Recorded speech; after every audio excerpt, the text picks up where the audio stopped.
장기연체자 210만 명의 빚 26조 원을 탕감해주기로 했습니다. 도덕적 해이라는 지적도 나오는데 빚 탕감 정책 문제는 없는지 짚어봅니다. 미국에서 북한의 레짐 체인지, 김정은 정권 교체 전략을 시사하는 발언을 내놓고 있습니다. 북한 김정은은 미사일 발사 축하연회를 열었습니다. 부인 리설주와 참석해 자축했습니다. 검찰은 안철수, 박지원 등 국민의당 지도부가 제보 조작에 관여하지 않은 것으로 결론 내렸습니다. 안철수 전 대표, 전당대회 출마 여부에 대해 말을 남겼습니다. 다음 기회에 말씀드리겠습니다. 박주선 비대위원장이 출연합니다. 경기와 충청에 내린 폭우로 도로는 저수지로 변했고 상가와 주택은 물에 잠겼습니다. 잠수함이야? 배야 배. 지난번 폭우 피해 복구도 안 됐는데 또 내린 장대비로 주민들은 망연자실입니다. 인천 강화군 인근에서 목함지뢰가 잇따라 발견됐습니다. 이달 들어 세 번째인데 장마철 북한에서 떠내려온 것으로 추정됩니다. 시중에 파는 이유식에서 벌레부터 돌, 비닐까지 각종 이물질이 나왔습니다. 유통기한이 지난 재료를 사용하는 등 위생 상태가 엉망이지만 처벌 수위는 솜방망입니다. 대리운전을 아르바이트가 아닌 전업으로 삼는 기사들이 늘고 있지만 각종 명목으로 수수료를 떼고 보험료를 떠넘기는 등 업체 횡포에 시달립니다. 집중 취재했습니다. 시청자 여러분 안녕하십니까? TV조선 9시 종합뉴스의 전은책입니다. 오늘 방송국으로 오는 길이 평소보다 차가 좀 덜 밀렸습니다. 장마 끝자락에 폭염이 계속되다 보니 휴가를 떠나는 분들이 많은 것 같습니다. 어제 인천국제공항에는 사상 최대인 10만 9천 명이 몰렸다고 합니다. 다들 밝은 표정에 곳곳에 웃음꽃이 피었습니다. 불황이다, 어렵다는 말도 잠시 잊은 것 같습니다. 대통령도 휴가를 떠났습니다. 북한이 미사일을 쏘았는데 무슨 휴가냐는 분들이 있는데 대통령의 여유를 보는 것도 좋다고 생각합니다. 제1야당인 자유한국당 홍준표 대표도 휴가를 갔습니다. 그러고 보니 정치판도 형편이 어려운 곳은 휴가 갈 엄두를 못 냅니다. 국민의당이 그렇고 바른정당이 그렇습니다. 한 말씀 드리자면 휴가 가서 마음이 편하면 그건 가도 좋을 휴가라는 겁니다. 첫 소식입니다. 새 정부가 출범할 때마다 도덕적 해이 논란이 벌어집니다. 빚의 허덕이는 서민들의 부채를 정부가 탕감해 주는 겁니다. MB정부는 신용회복기금, 박근혜 정부는 국민행복기금으로 빚을 탕감해 줬는데 문재인 정부도 빚을 탕감해 주기로 했습니다.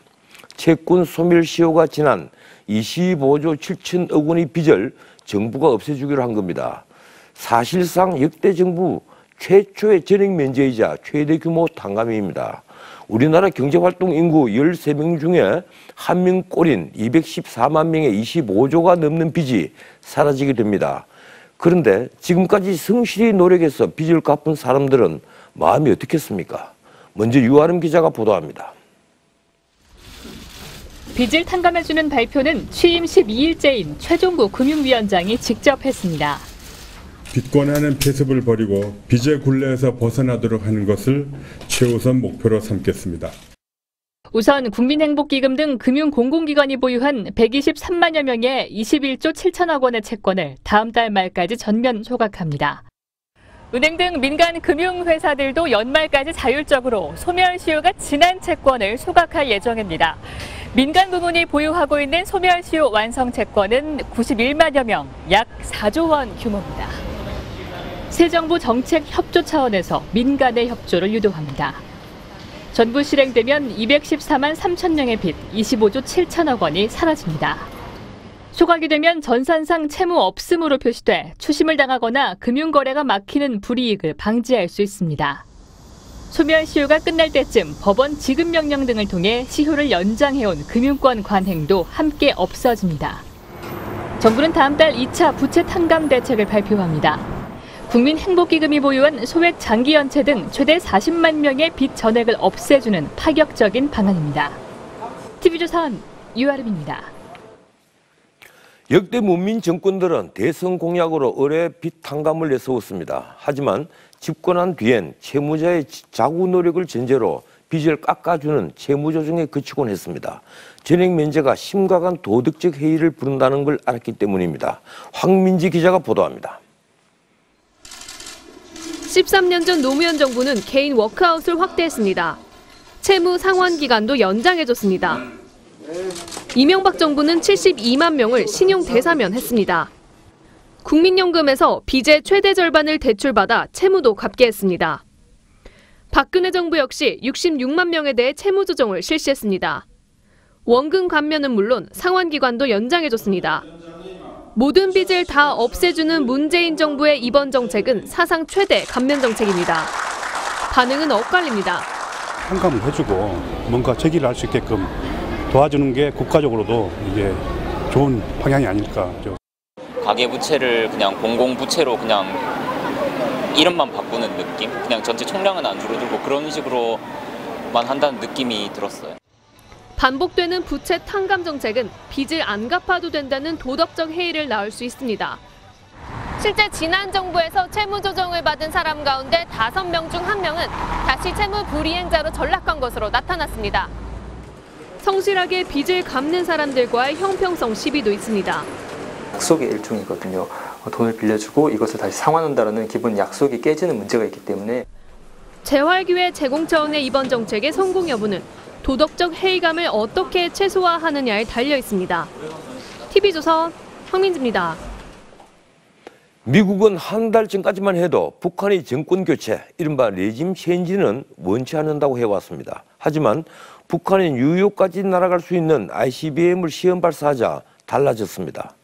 대화의 시간은 끝났다는 선언과 함께 여기저기서 레짐 체인지 얘기가 나오고 있습니다. 북한이 넘어선 안 될 선, 다시 돌아올 수 없는 선, 바로 레드라인을 넘었다고 판단한 겁니다. 윤혜웅 기자가 보도합니다. 안 하느니만 못한 안보리 회의는 이제 안 한다. 대화를 위한 시간은 끝났다.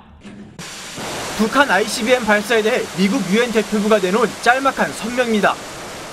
북핵 견제의 미온적인 중국 탓에 안보리 제재는 효과가 없다는 선언입니다. 중국을 더 강하게 압박한 겁니다. We call on China to use that influence along with other nations in the region to encourage North Korea to join the family of nations. 미국이 이른바 레짐 체인지, 즉 김정은 축출 작업에 들어가는 것 아니냐는 관측도 나옵니다. 미국 외교 거물인 헨리 키신저 전 국무장관은 틸러슨 장관에게 북한 정권 붕괴 이유를 중국과 논의하는 게 북핵 해결에 도움이 될 것이라고 조언했고, 월스트리트 저널도 현지 시각 30일 사설을 통해 미국은 북한의 정권 교체를 목표로 새로운 전략을 짜야 한다고 지적했습니다. 실제로 마크 폼페오 미 CIA 국장은 최근 북한의 레짐 체인지 가능성을 언급한 바 있습니다. So from the administration's perspective, the most important thing we can do is separate those two, right? Separate capacity and someone who might well have intent. 군사적 행동 가능성도 제기됩니다. 미군은 북한의 ICBM 발사 이틀 만에 사드 요격 실험을 성공시킨 뒤 북한의 치명적이고 압도적인 힘으로 대응할 준비가 돼 있다고 강조했습니다. TV조선 윤혜웅입니다. 김정은 정말 배짱이 좋은 걸까요? 죽음의 벽조라고 불리는 미국 B-1B가 전개됐는데도 김정은은 아내 리슬주와 함께 ICBM 발사 자축위원회를 열었습니다. 미국의 강경 대북 제재에도 아랑곳 않고 평양 한복판에 미사일 연구한 과학자들과 주민을 불러 모았습니다. 이채연 기자입니다. 북한 김정은이 부인 리설주와 함께 어제 화성 14형 2차 시험 발사 성공 자축연의 모습을 드러냈습니다. 김정은 동지께서 리설주 동지와 함께 연회장에 도착하시자 폭풍 같은 만세 환호성이 터져올랐습니다. 연회는 평양 중구역에 위치한 목란관에서 열렸습니다. 우리의 경애하는 최고 용도자 김정은 동지께 정말 온 나라 천만 국민은 머리 숙여 감사의 인사를 드립니다. 김정은은 지난 4일 1차 발사 직후에도 같은 장소에서 연회를 가졌습니다. 축하연이 열린 어제 미국의 전략폭격기 B-1B 랜서 2대가 한반도 상공에 출격했습니다. 한미 무력 시위에도 보란듯이 대규모 동원 행사를 연 겁니다. 미사일 개발을 주도한 당 군수공업부장 리만건은 1차 시험 발사를 7.4 미사일 혁명이라면서 추가 도발도 시사했습니다. 3.18 혁명과 7.4 혁명을 거쳐 7.28의 기적적 승리를 창조한 기세든 없이 기동성과 타격력이 높은 세형의 탄도로켓들을 국정원은 국회 정보위에서 북한이 추가 미사일을 발사할 가능성이 있다고 밝혔습니다. 또 북한이 이딴 미사일 도발에도 경제적인 어려움이 없고 원유 공급도 끊기지 않은 것 같다고 했습니다. TV조선 이채연입니다. 예, 북한은 저처럼 잔치집인데 지금 미국은 초강경 분위기입니다. 조야가 들끓고 있는데 우리 문재인 대통령 휴가 중입니다. 트럼프 미국 대통령과는 휴가가 끝나는 다음 주쯤에 통화하겠다고 합니다. 반면 미국, 일본 두 정상은 오늘 통화를 했습니다. 홍혜인 기자가 보도합니다. 어제 강원 평창으로 휴가를 떠난 뒤 오늘 진해로 간 문재인 대통령은 주말쯤 청와대로 돌아옵니다. 도널드 트럼프 미국 대통령과는 휴가가 끝난 뒤인 다음 주 초쯤 통화해 북한의 대륙간 탄도미사일 ICBM 발사 문제를 논의할 예정입니다. 트럼프 대통령과 아베 신조 일본 총리는 오늘 오전 50분 동안 통화를 하며 북한에 단호히 대응하기로 했습니다. 私たちもさらなる行動を取っていかなければならないとの認識でトランプ大統領と完全に一致をしました。 문 대통령이 트럼프 대통령과 통화를 휴가 이후 하기로 한 게 적절하냐는 지적이 나옵니다. 대통령과 이 정부의 안일한 인식과 대처가 참으로 우려스럽고 많은 걱정이 됩니다. 청와대 고위 관계자는 한미 정상이 이미 포괄적으로 공동 대응하고 있기 때문에 긴급하게 통화가 이뤄져야 할 상황은 아니라고 했습니다. 다만 휴가 후 보다 강도 높은 대북 제재 방안이 논의될 것이라고 밝혔습니다. 여당인 더불어민주당 추미애 대표와 제1야당인 자유한국당 홍준표 대표도 오늘부터 휴가를 떠났습니다. 북한의 미사일 위기가 고조되는 가운데 대통령과 여야 지도부가 함께 자리를 비운 셈입니다. TV조선 홍혜영입니다. 미국 본토를 뗄 수 있는 북한 ICBM 시험 발사 성공으로 대북 정책의 근본적인 재검토가 필요해 보입니다. 미국이 서울을 지키기 위해 뉴욕을 희생하지 않는다는 게 현실이 될지도 모르겠습니다. 그렇다면 머지않아 비대칭 무기인 핵미사일을 보유할 북한에게 우리는 무엇으로 맞서야 할까요? 정치권을 중심으로 우리도 핵무장해야 된다는 자체 핵무장론이 나오고 있습니다. 정수양 기자의 보도입니다. 자유한국당 원유철 의원은 한국형 핵무장 프로그램을 추진해야 한다고 했습니다. 북한의 핵과 미사일 위협에 맞서서 우리도 평화를 지키기 위한 자위권 차원의 핵을 보유할 때가 됐다라고. 이철우 최고위원도 비행기로 싣고 가서 투하하는 핵은 우리가 만들 수 있다고 했습니다. 북한의 ICBM 도발 이후 야당을 중심으로 독자 핵무장 목소리가 다시 커지고 있습니다. 미국의 전술핵 도입론도 제기됩니다. 미국의 핵을 공동으로 운영하는 그런 체제를 갖출 때가 되지 않았느냐 하는 문제 제기를 지난 대선에서도 했었고, 안보 전문가들도 남북 간 핵 균형을 맞춰야 한다고 주장합니다. 핵으로 대응하는 수밖에 없습니다. 미국의 전술 핵무기를 한국에 배치하도록 하는 겁니다. 송영무 국방장관은 한미 원자력 협정을 개정해 핵 추진 잠수함 도입을 검토할 준비가 돼 있다고 밝혔습니다. 현 정부는 지금 한미 원자력 협정을 개정을 해서 이걸 추진할 지금 검토라도 하고 있습니까? 간단하게. 검토할 준비가 돼 있습니다. 다만 독자 핵무장에 대해선 선을 그었습니다. 가능성에 대해서는 고려하지 않고 있습니다. 주변국 반발에 현실적으로 힘들다는 겁니다. 북핵을 핵무장으로 대응한다는 것은 해결책이라기보다는 오히려 공포와 불안을 야기하는 겁니다. TV조선 정수양입니다. 문재인 대통령의 사드 추가 배치 결정에 성주 주민들이 청와대 앞에 모여 규탄 집회를 열었습니다. 경찰과의 몸싸움도 있었습니다. 차순우 기자입니다.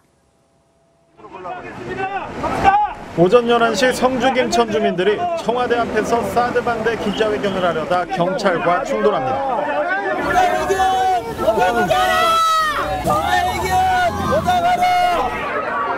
청와대 앞 분수대 광장은 집회가 금지된 곳이어서 경찰이 막았고 결국 100m 떨어진 효자치안센터 앞에서 기자회견을 열었습니다. 우리 성주, 김천, 원불교 노도들은 이 사드가 철거될 것까지 끝까지 투쟁을 할 것입니다. 주민들은 문재인 대통령의 일방적인 사드 배치 결정은 박근혜 정부와 마찬가지라고 비판했습니다. 광화문에 많은 국민들이 모여서 당신을 외쳤습니다. 이게 나라입니까? 언제까지 미국에 끌려다니실 겁니까? 국방부 정문 앞에서도 사드 반대 집회가 이어졌습니다. 사드 배치 철회하라! 사드 배치 철회하라! 참가자들은 촛불로 탄생한 정부가 배신을 했다고 주장했습니다. 일반 환경 영향 평가를 하시겠다고 하고 발사대 레이더 다 그냥 냅두고 공사는 공사대로 진행되게 하고. 북한의 미사일 발사 와중에 국론 분열은 더욱 심해지는 모습입니다. TV조선 차순우입니다.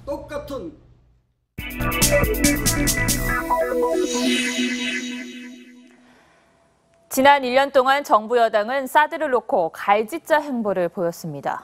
전략적 모호성이라고 해왔는데 외교적으로도 정치적으로도 후유증이 남을 것 같습니다. 포커스에서 짚어봅니다.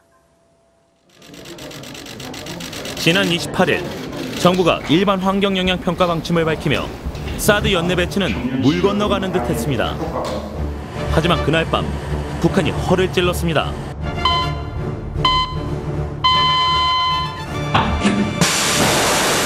열 달 이상 창고에 둘 예정이었던 발사대 4기. 배치 결정으로 뒤바뀌는데 15시간 반밖에 걸리지 않았습니다. 야당의 비판이 쏟아졌습니다.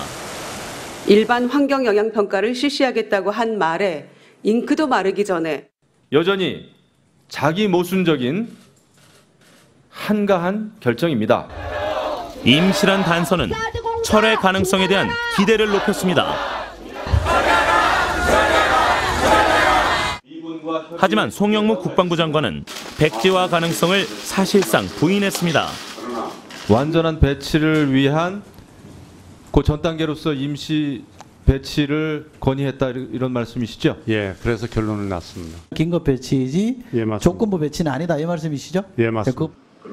국무총리도 상황이 근본적으로 바뀌었다고 했습니다. 안보 환경의 근본적인 변화에 직면해서 정부는 불가피하겠다. 그런데 여당 원내대표는 좀 다른 말을 합니다. 근본적인 변화는 없다는 겁니다. 사드 배치에 대한 입장에 대해서 근본적인 변화는 없습니다. 갈팡질팡 사드의 운명은 이미 예견된 일. 지난해 7월 야인 시절 문재인 대통령은 득보다 실이 많은 결정이라며 사드 배치 재검토를 주장했습니다.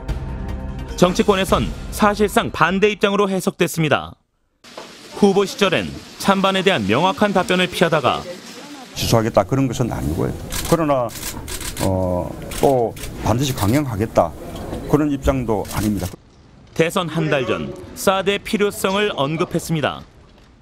핵 도발을 계속해 나간다면 그때는 사드 배치가 불가피할 수 있습니다.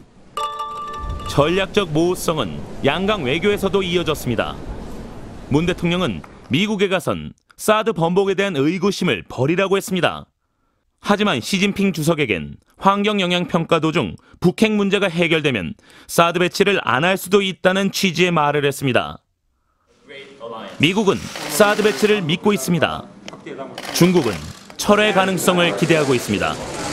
전략적 모호성, 그 안개가 걷히면 미중 양국 중 한 나라의 기대와 믿음은 깨질 것입니다.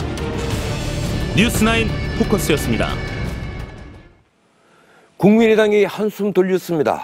검찰이 김성호 전 의원과 김인은 변호사를 기소하는 것으로 문재인 대통령 아들 문준용 씨의 취업특혜 의혹 제보 조작 사건 수사를 마무리했습니다. 이 검찰은 안칠수, 박지원 전 대표 등 위성 개입은 없었다고 합니다. 변재영 기자입니다. 이렇게 보내면 된다고 얘기를 했던 것 같아요. 검찰이 국민의당 제보 조작 사건의 최종 책임자로 공명선거 추진단 부단장이었던 김성호 전 의원과 김인원 변호사를 지목하고 불구속 기소했습니다.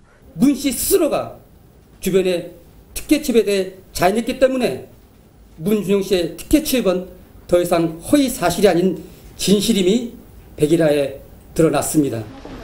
제보를 조작한 이유미 씨와 조작된 제보를 전달한 이준서 전 최고위원은 구속 기소했습니다. 이른바 윗선은 없었다고 검찰은 결론 냈습니다. 검찰은 이용주 의원과 박지원, 안철수 전 대표 등 국민의당 지도부는 제보 조작을 몰랐다고 결론 냈습니다. 이용주 의원은 제보 폭로 기자회견 전에 당 내부적으로 단장직을 사임한 상태였습니다. 제보 과정에 조작된 증거가 있었다는 사실을 전혀 알지 못하였습니다. 안철수 전 대표는 제보 자료가 거짓이라고 의심할 만한 보고나 자료 전달을 받았다는 증거가 없다고 검찰은 판단했습니다. 검찰은 제보 조작 사건을 마무리했지만 문준용 씨 특혜 의혹을 둘러싼 고발 사건 수사를 계속 이어갈 계획입니다. TV조선 변재영입니다. 국민의당 안철수 전 대표 참 처신하기 어려운 것 같습니다. 이 무혐의 처분을 받긴 했어도 정치적 책임을 인정하며 고개를 숙여 사과했습니다. 안 전 대표 주변에선 벌써부터 대표 출마론이 나오고 있지만 명확한 답변을 내놓지는 않았습니다. 이어서 이유경 기자입니다. 국민의당 안철수 전 대표가 당 지도부와 함께 창당 초심으로 돌아가겠다며 머리를 숙였습니다. 제보 조작 사건으로 국민 여러분께 큰 심려를 끼친 데 대해 머리 숙여 사죄드립니다.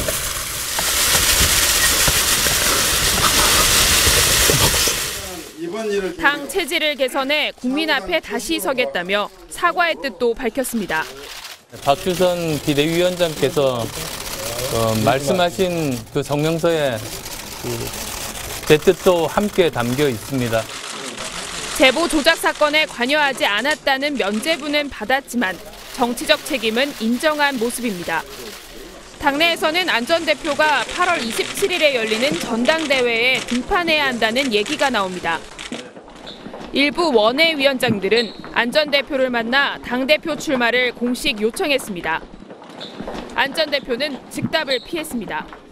전당대회 출마하신다는 얘기가 자꾸 나오고 있는데요. 그게 어떻게 고민하고 계신가요? 다음 기회에 말씀드리겠습니다. 정동영 의원이 출사표를 던진 가운데 천정배 전 대표도 내일 출마를 공식 선언합니다. 민주당 추미애 대표는 검찰 수사 결과와 관련해 바닥까지 걸어가야만 다시 돌아올 수 있다며 또다시 국민의당을 비판했습니다. TV조선 이유경입니다. 충북과 경기 남부 지역에 150mm가 넘는 폭우가 내렸습니다. 수해 복구가 끝나기도 전에 물폭탄이 쏟아져 주민들은 망연자실해하고 있습니다. 이승훈 기자입니다. 흙탕물이 도로를 휘몰아쳐 흘러갑니다. 상가와 주택은 물에 잠겼습니다. 잠수함이야? 배야 배. 도로는 저수지로 변했습니다. 차량은 오도 가도 못합니다. 오늘 충북 음성에 153mm를 비롯해 충주 88.5mm 등 폭우가 쏟아졌습니다. 음성 금왕읍 시가지가 물에 반쯤 잠겼고 하수가 역류해 주택과 상가가 침수되는 등 음성에서만 29건의 피해가 났습니다. 장사를 14년 동안 했는데 14년만 처음이라니까 이불이 이렇게 차는 거는. 그래서 일 보니까 9시 반, 10시 정도 되니까는 가게로 물이 들어오더라고. 경기 안성과 평택 지역에도 한때 시간당 80mm가 넘는 장대비가 내렸습니다. 비닐하우스 19개 동과 주택 6동이 침수되고 양계장 2곳이 물에 잠겨 닭 18만 5천 마리가 폐사했습니다. 농민들은 계속된 비가 야속하기만 합니다. 비는 자꾸 오고 다 철거해야 돼요. 이런 상태면은 수확을 하나 볼 수가 없어요. 제주에서도 170mm가 넘는 폭우가 쏟아져 가마초교와 남원읍 주택가 등 저지대 침수가 잇따랐습니다. 기상청은 자정부터 내일 낮까지 중부지방을 중심으로 150mm가 넘는 비가 내릴 것으로 예보했습니다. TV조선 이승훈입니다. 강화도에서 이번 달에만 목함지뢰가 3개 발견됐습니다. 북한에서 떠내려온 것으로 보이는데 이 목함지뢰는 목숨을 잃을 정도의 살상력을 지닌 만큼 발견하시면 꼭 신고하셔야 합니다. 강석 기자입니다. 돌덩이 위에 나무 파편이 모여 있습니다. 주변에는 화약이 터진 듯 검게 그을려 있습니다. 제가 걷고 있는 이곳은 강화도 성모도의 한 나들길입니다. 이곳 3m 아래 제방에서 목함지뢰가 발견됐습니다. 어제 아침 관광객이 발견한 목함지뢰는 군부대 폭발물 제거반이 현장에서 처리했습니다.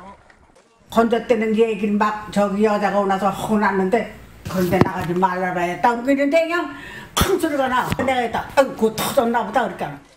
강화 지역에서는 이번 달에만 목함지뢰 3개가 발견됐습니다. 지역에서는 장마철에 종종 발견된 탓에 주민들 동요는 없습니다. 목함지뢰라는 게 물에 민물에 그냥 쓸려서 내려와서 걸쳐서 물 빠지면 걸쳐 있는 건데. 하지만 함부로 만지면 위험합니다. 성인 남자 손바닥 크기의 목함지뢰는 상자를 열거나 작은 충격에도 쉽게 터집니다. 반경 2m 이내는 거의 살상 반경이라고 봐야 되고요. 한 9m 정도 반경이 되면은 심각한 부상을 입을 수 있다로 볼 수가 있습니다. 의심스러운 나무 상자를 발견하면 즉시 군부대나 경찰에 신고해야 합니다. TV조선 강석입니다. 지하철 4호선 신용산역에서 스크린도어 유리가 갑자기 깨지는 일이 있었습니다.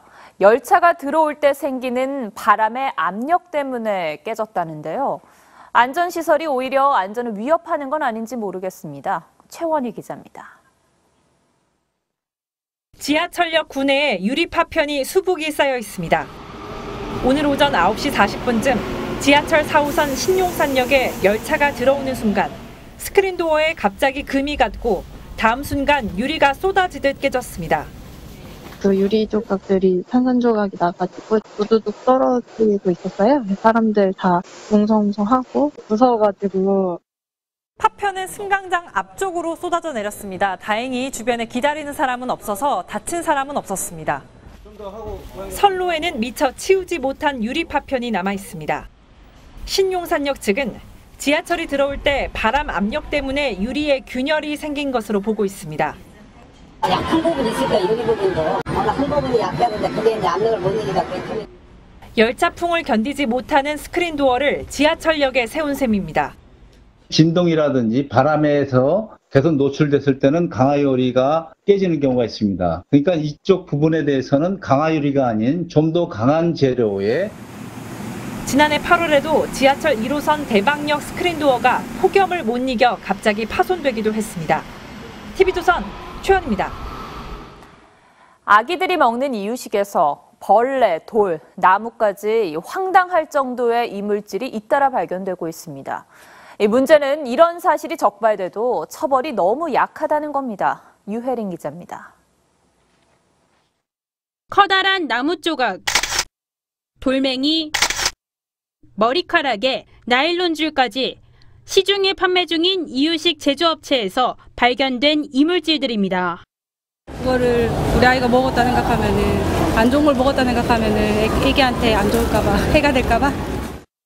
지난달까지 최근 3년 6개월간 당국의 위생점검에서 부적합 판정을 받은 이유식은 46건에 달했습니다.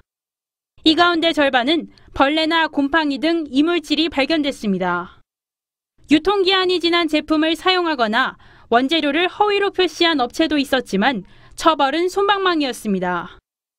전체 적발 건수 중 절반 이상이 단순 시정명령을 받았고 영업정지 등 고강도 처분은 내리지 않았습니다. 적발업체 중엔 식품안전관리 인증기준을 통과해 헬스업 마크를 받은 경우도 있습니다. 기본적으로는 이제 헬스업 인증해주는 기준이나 절차 그리고 이제 사후 관리에 문제가 있다는 것을 반증하는 거라고 봐지고요. 식약처가 인증을 취소하는 등 좀 더 적극적인 조치가 필요해 보입니다. TV조선 유혜림입니다. 동대문 의류상가 운영회가 10년 넘게 상인들을 상대로 협박과 갈취를 일삼았습니다. 입점비, 홍보비 등 온갖 이유를 대 돈을 받아냈고 장사를 그만둘 때도 돈을 뜯었습니다. 홍영재 기자입니다. 국내 대표적인 의류도매 상가인 동대문 D상가 상인 A씨는 계약 기간이 6개월 이상 남았지만 상가 운영회로부터 일방적으로 계약 종료 통보를 받았습니다. 계약을 연장하려면 보증금 1억 원을 추가로 내라고 요구받았습니다. 보증금 좀 드리고 월세 드리고 1억 정도 더 올려주는 거 어쩌다가 장사 해야 되니까. 난데없이 2천만 원을 요구하면서 점포 위치를 옮기겠다고 으름장을 놓기도 했습니다. 2층으로 가라 얘기를 했어요. 난 안 옮기겠다. 그럼 너 입점비라도 내 하면서 2천만 원을 뺏어간 거죠. 운영에는 입점비와 홍보비, 이동비 등을 명목으로 10년 이상 상인들에게 돈을 뜯어냈습니다. 동대문 패션타운의 하루 유동인구는 약 60만 명. 목 좋은 곳에서 장사만 열심히 하면 된다는 생각에 임차 점주들은 안 내도 되는 입점비 수천만 원을 당연하다는 듯 내야 했습니다. 통로에다가 물건을 적재를 해요. 장사가 잘 되고 막 진이 많아지면 통로비를 500만 원씩 받았대요. 경찰은 지난 5월 운영회 사장 서모 씨와 전무 오모 씨 등을 횡령과 갈취 등의 혐의로 구속했습니다. 경찰이 파악한 횡령액만 45억 원으로 피해 규모는 더 늘어날 전망입니다. TV조선 홍효재입니다.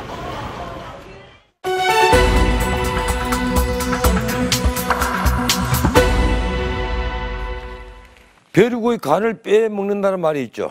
이 우리 사회 을 중에 을, 대리기사들 사이에서 이런 말들이 나옵니다. 대리기사들 수도권에만 20만 명에 이릅니다. 이분들 깊은 밤에도 치열한 일감 경쟁을 벌이며 먹고 살기 위해 전업으로 혹은 투잡으로 열심히 뛰고 있습니다. 그래서 버는 돈으로 내는 보험료가 옆으로 새 나갑니다. 구민성 기자가 취재했습니다. 50대 대리기사 이모 씨의 지출 내역입니다.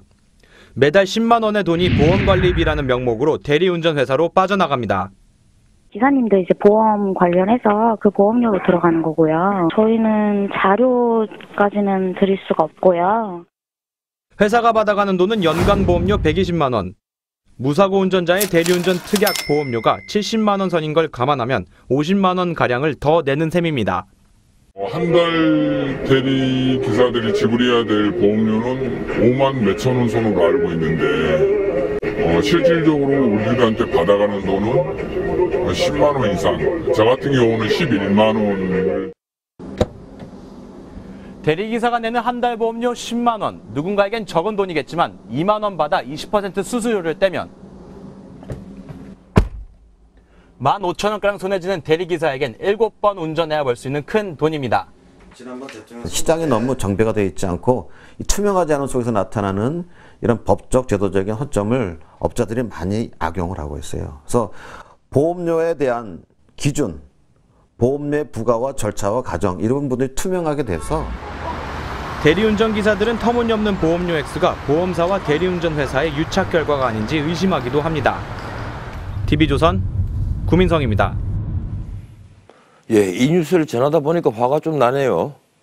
아끼는 건 그런데 또 있습니다. 보험료 말고도 대리운전 기사들은 이래저래 떼이는 돈이 많습니다. 벌어봤자 수입 3분의 1은 고스란히 회사에 돌려줘야 하는 구조. 박소영 기자가 보도합니다. 10분 내외 정도 걸리겠습니다. 조금만 기다려주세요. 14년째 대리운전을 하고 있는 박구용 씨. 손님을 잡으려면 대리운전 프로그램을 휴대폰에 설치해야 합니다.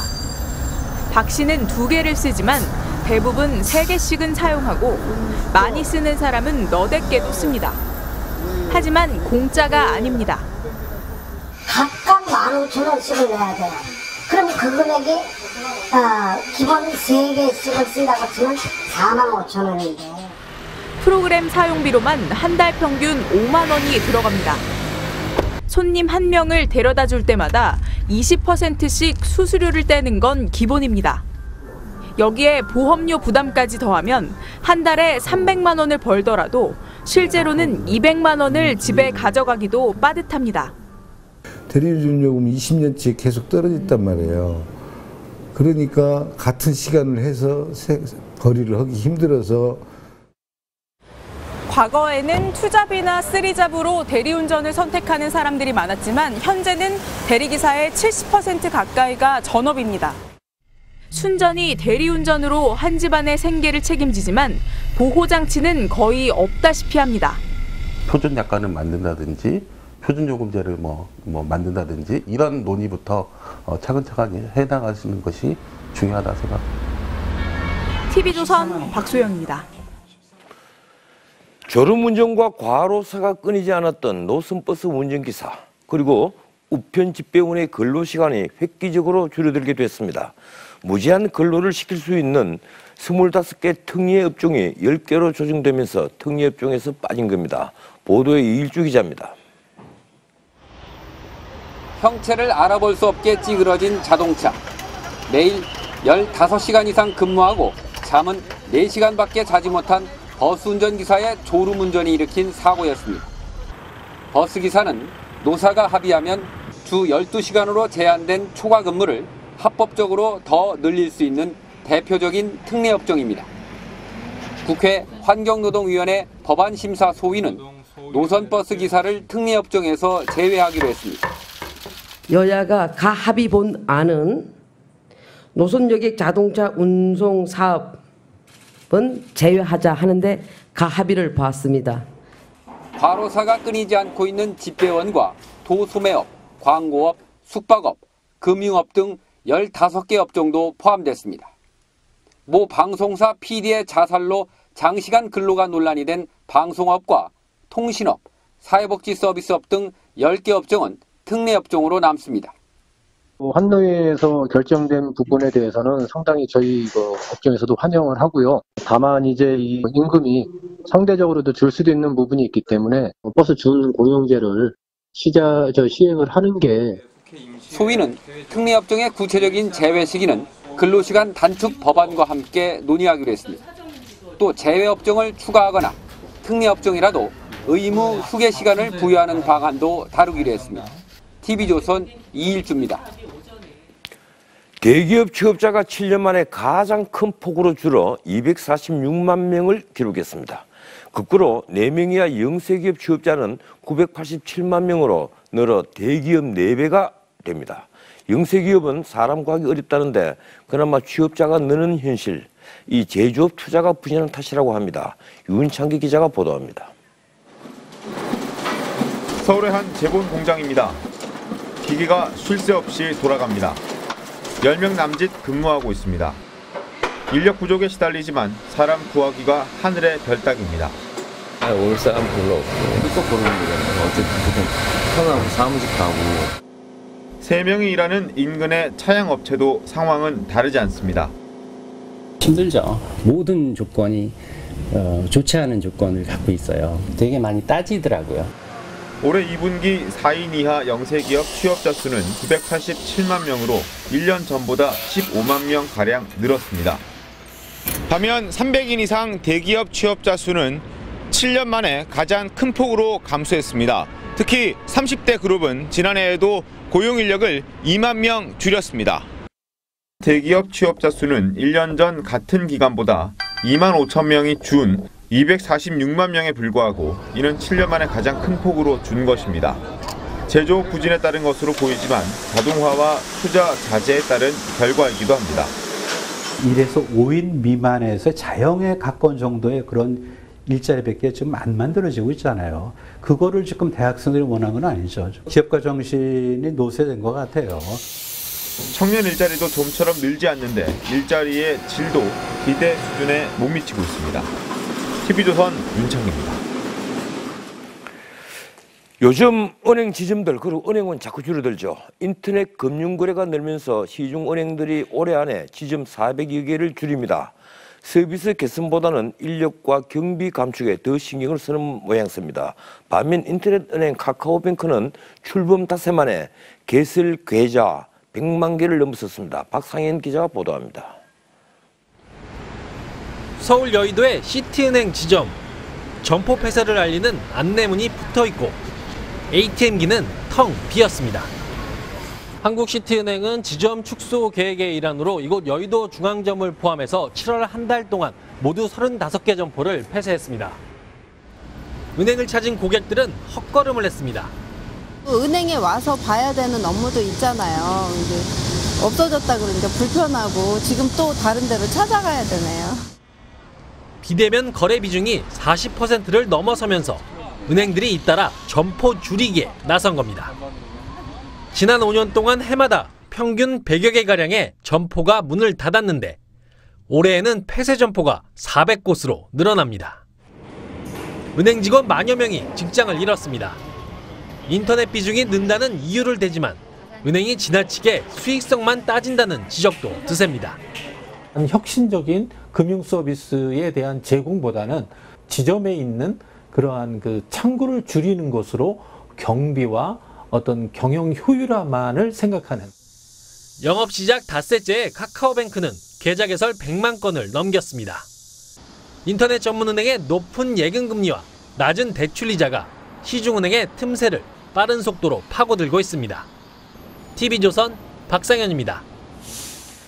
미국 의회가 러시아 제재안을 통과시킨 데 대해 러시아가 반발하며 미국 외교관 700여 명을 추방하겠다고 맞불을 놨습니다.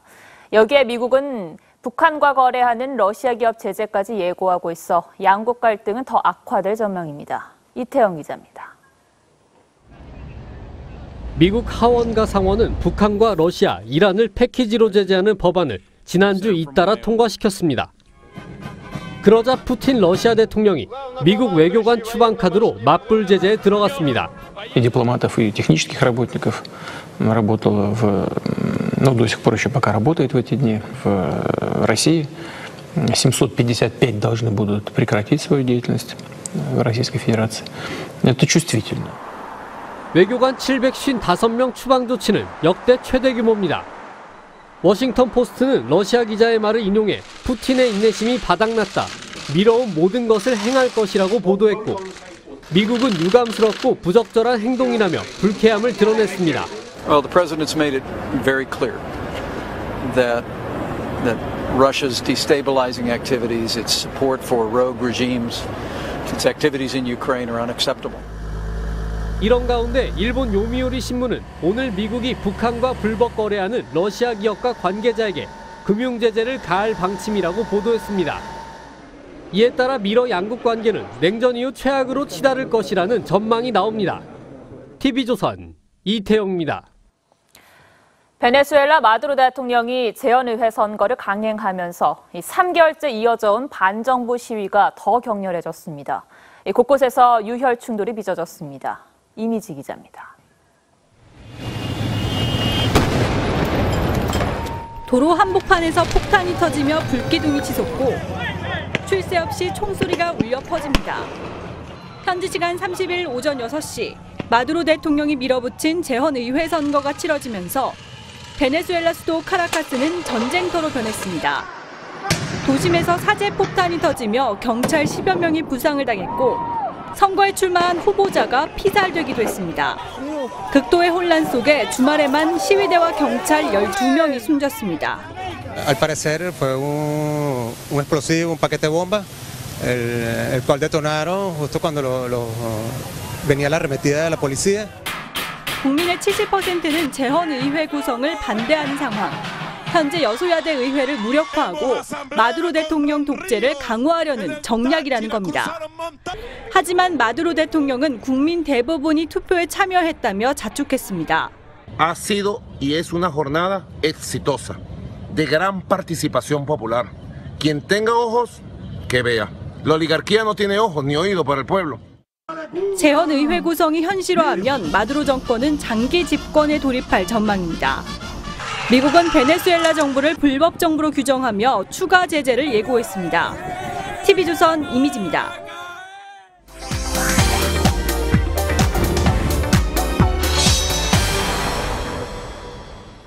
지난 6월 26일이죠. 국민의당 박주선 비대위원장이 제보 조작 사건에 대해 공개 사과한 지 한 달여 만에 검찰 수사가 오늘 일단락됐습니다. 국민의당 윗선에 대해서는 무혐의로 결론이 났는데 박주선 국민의당 비대위원장 스튜디오에 모셨습니다. 어서 오십시오. 안녕하십니까.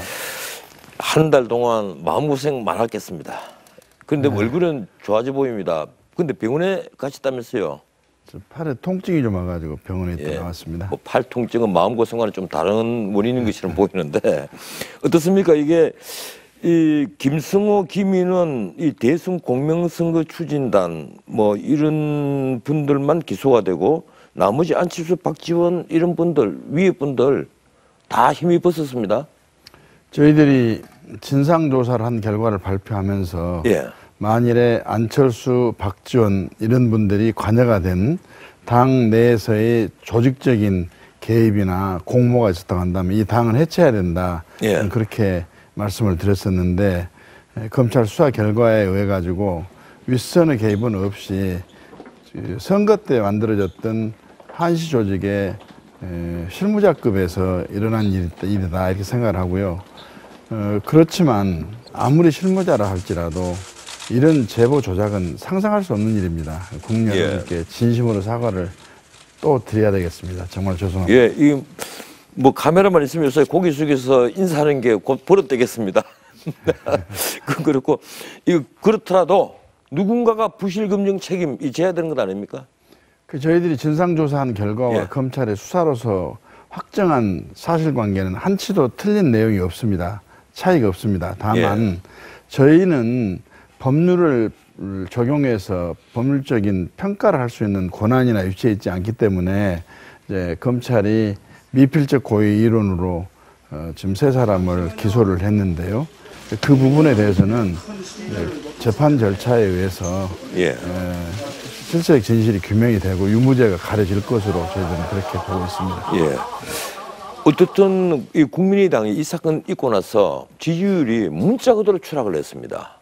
그래 뭐 바닥에 있는 건데 이거 어떻게 해서 올려야 됩니까? 뭐 해체를 하라 하는 비난 문자가 한두 가지가 아니었습니다. 그런데 이제는 이 악몽에서 이제 벗어나고 국민들께서 용서를 해 주실 것으로 저희들은 기대를 하기 때문에 8월 27일 날 전당대회가 있습니다. 이때 정말로 말로만이 아니라 머리끝부터 발끝까지 바꾼다는 환골탈태 국민당을 만들고 국민에게 비전과 이 시대에 맞는 정신에 입각한 국민의당 고유 가치를 좀 만들어서 국민이 만들어주신 여소야대 이 협치 전국에 있어서 국민의당이 좀 견인하는 그래서 생산적 국회, 일하는 국회를 만드는 데 앞장서게 되면 또 국민들께서도 새로운 재평가를 해 주시지 않겠나 하고 조심스럽게 저는 관측하고 있습니다. 이번 전당대회를 확실히 당을 바꾸는 그런 계기로 삼겠습니다. 솔직히 말해서 이게 좀 어려운 질문인데 질문지와 상관없는 질문지 하나만 드리겠습니다.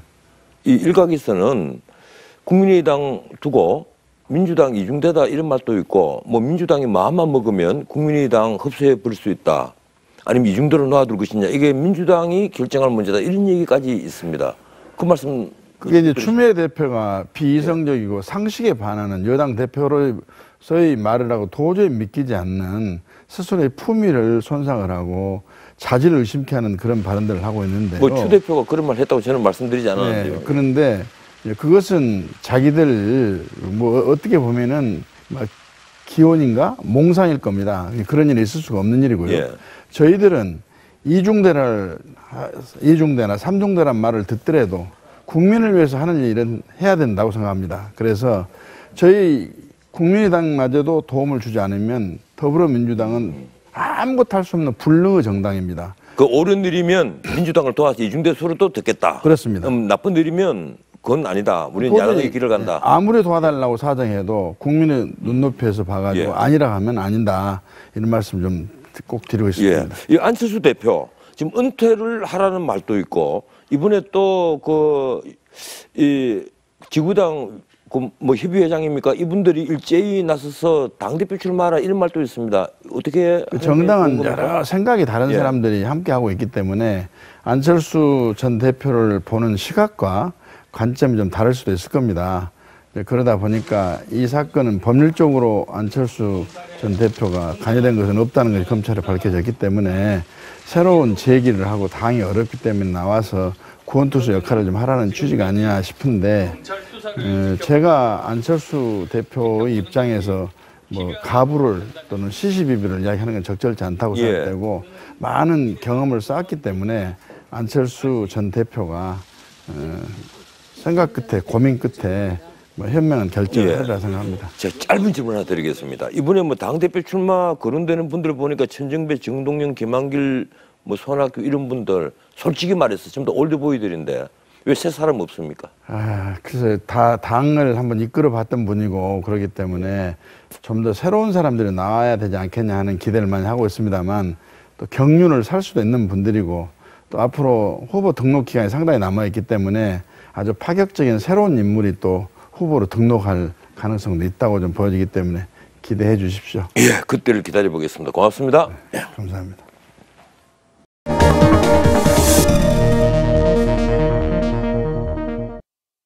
북한 김정은, 우리 언론은 노동당 위원장이라는 직책을 꼭 붙입니다. 저는 적의 수장에 대한 이런 예우가 마음에 들지 않습니다. 그는 잔인한 독재자인데다 어디로 튈지 모르는 심성을 가졌습니다. 6년 전에 이 권력을 물려받은 뒤에 아직 중국으로부터 초청받지 못할 정도로 지도자로서 인정받지 못하고 있습니다. 그런 그가 핵과 미사일로 인정받으려고 합니다. 김일성 때 15번, 김정일 때 16번 미사일을 쏘았는데 6년간 84번이나 쏘았습니다. 도대체 김정은은 문재인 대통령의 대화 제의를 왜 외면할까요? 핵과 미사일 개발은 김정일의 유시이기 때문입니다. 김정은은 이번 미사일 발사 직후에 임의의 장소에서 임의의 시간에 ICBM을 기습 발사할 수 있는 능력이 과시됐다. 이렇게 말했습니다.